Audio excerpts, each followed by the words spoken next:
Hi, I'm Maria Thea Harris of Velosos on social media. Welcome back to Sober 50 podcast on So Organised Style. Stay listening to episode 300 of So Organised Style. So Organised Style podcast acknowledges traditional owners of country throughout Australia. We pay our respects to Aboriginal and Torres Strait Islander cultures and to the elders past, present and emerging. Thanks for joining us on Sober 50 podcast as we meet a well-loved Australian sewist who creates vintage looks for her everyday life. So Over 50 intersects with all communities. Tina Watts, or Vintage Tina, as she's known on Instagram, is a favourite vintage sewist of Instagram of many people, and today we get to find out more about her sewing life and how vintage patterns fuel her sewing projects. Thanks for coming on the podcast, Tina. You're welcome. Thank you for having me. You inspire a lot of people with all of your vintage makes, including myself. Oh, thank you. I still remember the outfit that you wore at Brisbane Frocktails, which was the V&A pattern that they had put out. Yes, the Georgie dress. That's it. Yeah, black and white striped. Yeah, I've hardly worn that. And I was actually thinking of doing it as part of a photo shoot later on because I just never get to wear them. I think you've got the hair going, you've got the makeup, and also the hats and shoes. Like you've got the whole ensemble. Well, yes, I've gone into hats lately because they really do make a vintage outfit. You put a hat on and it just adds so much more. And I started making hats and I thought it had to be the felt hat and the, steaming. And I went and did a course. And then I realized there's so many actual patterns for fabric hats. So I've started doing them lately and they're not that difficult. And my husband joked that he had to get another hat stand for me. And I said, well, I have to have a hat for every dress. You do realize that. Mm-hmm. So, yes, my hat collection is growing. And you've given him the right criteria to come up with the right hat stand too. Absolutely. I've already got 3 hat stands, so we will add to that. Yeah, also I have to wear hats when I'm outside because I've had skin cancers on my head, and being in a very hot, sunny climate, I have to have my head covered all the time. So it's a hat or an umbrella. And that really adds to the whole vintage part of Vintage Tina too. Absolutely. So you may as well have fun while you're covering your head. So I'm going to ask the obvious question. How did you develop your online name? Well, my name's pretty common. I was surprised how many people in the world have the name Tina Watts. There is literally dozens, if not hundreds. So I had to come up with something else. So I thought, well, what are adjectives that describe me? And I thought, well, I love vintage. So I stuck vintage in front of Tina and it was available. So I went with it. And my husband, who can be a little bit dyslexic at times, thought it said vinaigrette, which is quite funny. But no, it was just Vintage Tina. And I thought, yep, that sounds good. And it's a wonderful name to have because that's exactly who you are. Yes, exactly. Yes, in age and style sometimes. Is there anywhere else that we can find you online? No, just Instagram. That's okay.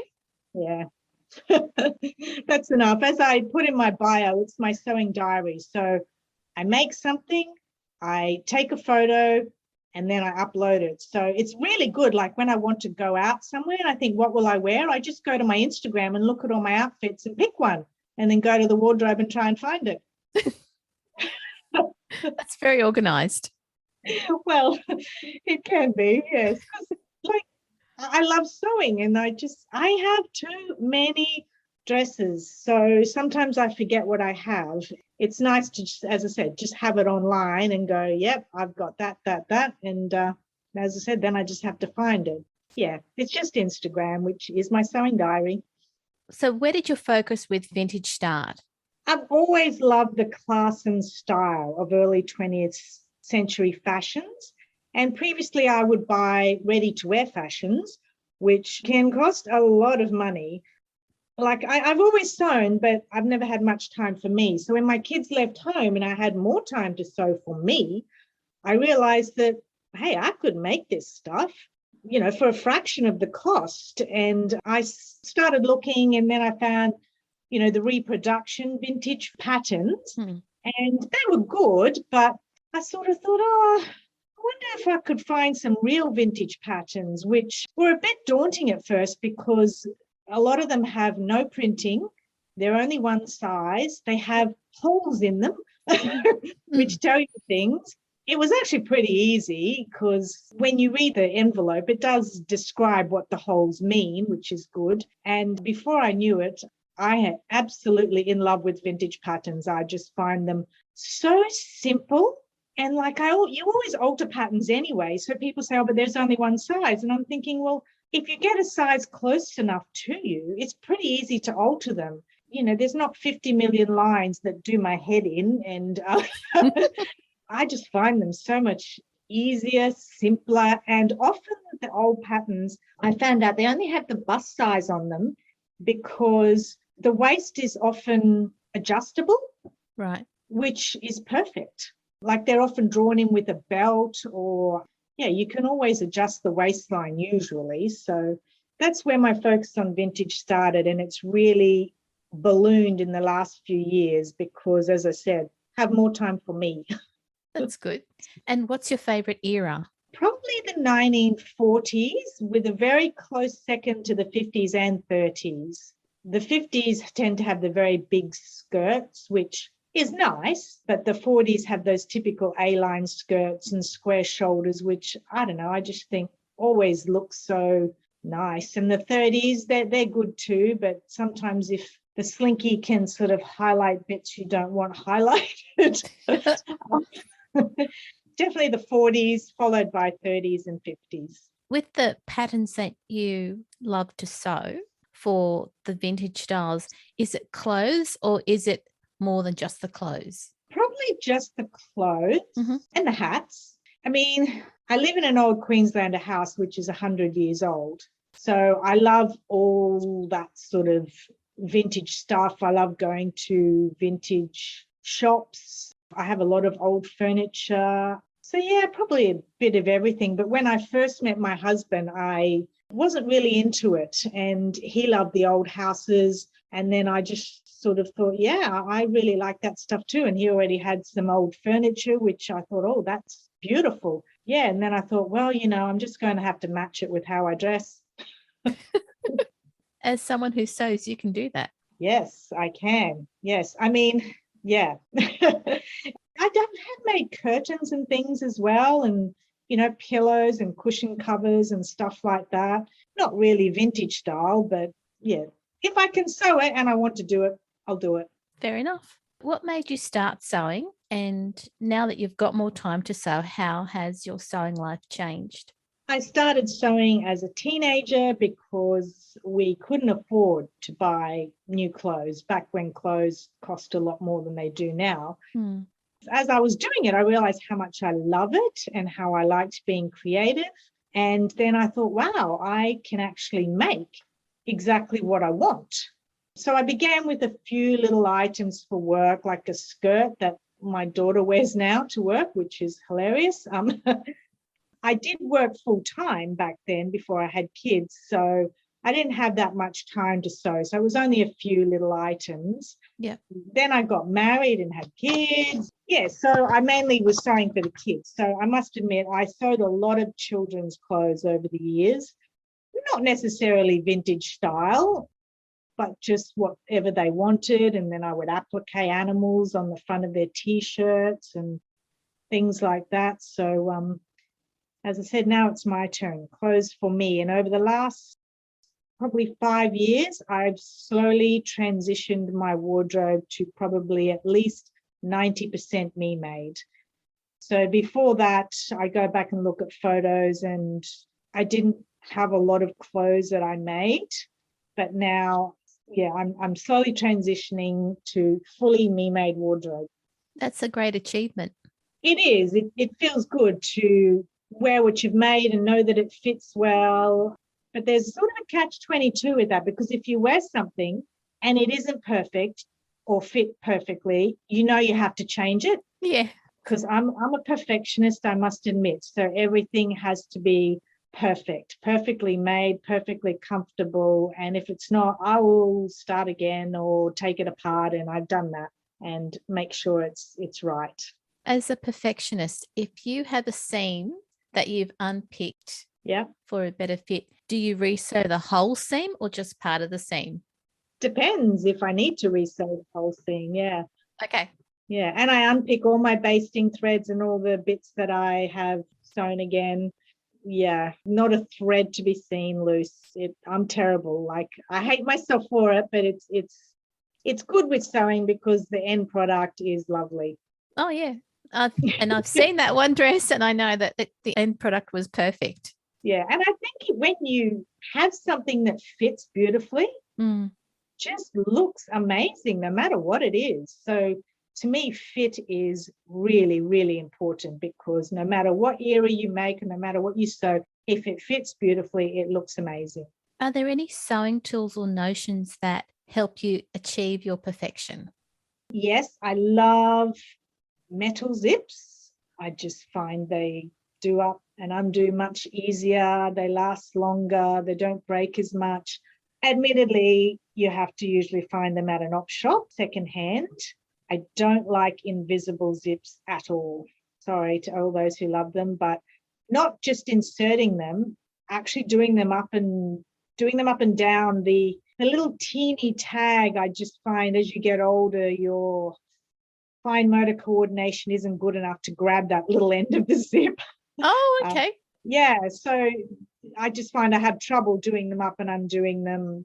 They have that really tiny little thin bit, like, what do you call it? The tag. Yeah. I love rickrack, of course. That sort of probably belongs more in the 50s, but you can use it anywhere. Old buttons. I love old buttons. And of course, my true vintage patterns, or a few companies that actually do true replicas in PDF form of old patterns that you can buy online. So they actually just copy the old pattern, turn it into PDF, and then, you can just download it, print it out, and it's the exact true copies. So I like those as well. I'm very fortunate to have a secondhand haberdashery shop not too far from me. It's just amazing. Like, people whose, mums and grandmothers don't sew anymore, who have passed on, they bring all their supplies into this secondhand shop. Yeah. And I just love it. If I need anything, I will go there first to see if I can get it. And if not, I will source it elsewhere. But actually, you can see my zips behind me. Yeah. So if ever I see a metal zip, I'll just get it and hang it up there. But, in true style, when you're making something and you need a certain zip, I will never have it. Yes. Yeah, that's the sewing tools I like that probably aren't the usual things, Yeah, because I was just thinking metal zips for dresses. No, you can't find them retail at the moment. So no, I've been known to take them out of old clothes as well, if they're still good. Yep. Metal zips definitely are a good thing. Okay. When did you discover the Sew Over 50 community? Oh, that was with my friend Sandy, who's a local, and we often have local sewing get-togethers. And I was talking to her one day and she told me all about it. I'm like, fantastic, I'm in. So still meet up with Sandy when we can, which is good. She tells me all the latest things if I haven't already seen them, which I usually have. Yeah, that's true. And she's very good with Judith in making sure that there's visibility for all of us on their feed. Oh, absolutely. They're really, really good. Yes. And all the tips they give you about using Instagram and all the little bits is amazing, because I've become pretty good thanks to them, to the point where I have to show my husband, who's an IT guru. So he doesn't understand Instagram a lot. And I'm like, oh, no, you just do this and this. And he's like, well, how do I go back to that story? I'm like, well, tap on the left. Yeah, they're good like that. Yeah, they're very good. And they work so hard for us. Yes, they do. Oh, my goodness. She does work very hard. Both of them work very hard. Tina, what advice would you give listeners who want to go down the path of making vintage clothing? Try and source stuff from op shops. fabric, patterns, buttons, zips, anything, especially patterns if you can. You can buy them online as well, but they're usually more expensive. To tell you the truth, I don't spend a lot of money at all making what I make, like cheap as chips. Because, most of my fabric is either I buy from other people's stashes or I buy from op shops. Occasionally I'll treat myself, but most of the time it's cheap fabric. The only trouble with that is you've got to make sure, like, you don't know what the fabric composition is. That's the only pitfall to buying secondhand fabric. Yep. So often when I come home, I'll do the burn test, which will basically just give me some idea if it's polyester or not. If it goes into a hard black lump, it's polyester, but most of the time it will just tell you if it's a natural fiber or synthetic. So I do that. And YouTube tutorials, I have learned so much. If ever I want to do anything vintage, like, make a bound buttonhole or anything like that, I'll just YouTube it and find heaps of resources there. It's very good. Closet Historian has taught me a lot about also how to manipulate patterns, just change things around. I actually finally have made a block to my own measurements, Okay. which I learned through watching YouTube tutorials. And that happens to be very handy a lot of the times because, like, the last pattern I made has a very interesting neckline. So I just used my block pattern and just copied the neckline so that I knew the bodice would fit beautifully, which was similar. And then I just added the neckline. So especially if you're learning, get stuff secondhand so you're not wasting a lot of money, and YouTube tutorials. I mean, I'm all self-taught mostly. Well, 99%. But mainly also from just watching YouTube. How do I do this? That's really good advice to help new sewers who have only just started sewing to find their way to making their own vintage inspired outfits. Yes, and also looking at pictures and photos. Like in the beginning, I had no idea what was your typical 1940s fashion or 50s or whatever. But the more you look at things, and there's a few Facebook groups I'm in as well that, 1940s fashion and stuff like that. So I've now learnt the specific looks of the certain eras. I don't tend to stick to one era like some people do.